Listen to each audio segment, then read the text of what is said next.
Parishioners at Holy Innocents in Manhattan have been praying for months that their church won't be one of the 50+ chosen by the Archdiocese to close.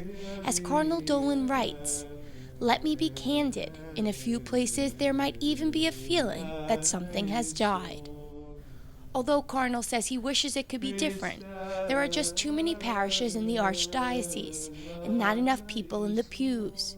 Our diocese in Brooklyn and Queens has faced similar problems in the past, but we were able to deal with them effectively through the leadership of the Bishop, Nicholas DiMarzio, and involving parishioners.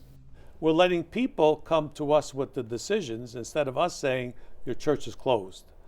So I think that took the sting out of it for many people that recognized that their church was still there for them, but they had to support it and they had to make it work. So we tried to do it a more collaborative way. Ask the parishes themselves to evaluate themselves. Can we keep going the way we are? Do we have the people? Do we have the finances?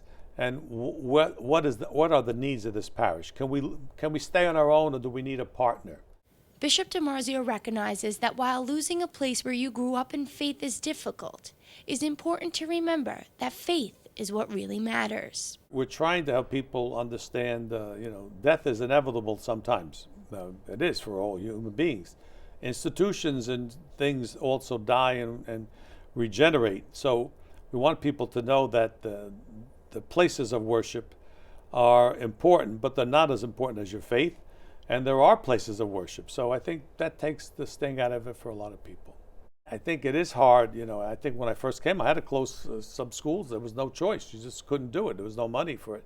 And that was a very painful process for people. But I think now, when you have some time, you try to plan it out, give some input for people so that you have more heads working on something. The churches of the Archdiocese will finally hear their long-awaited fate this weekend. Pastors will be notified by Friday, and parishioners will be told the news at this weekend's Mass. Reporting for Currents, I'm Michelle Powers.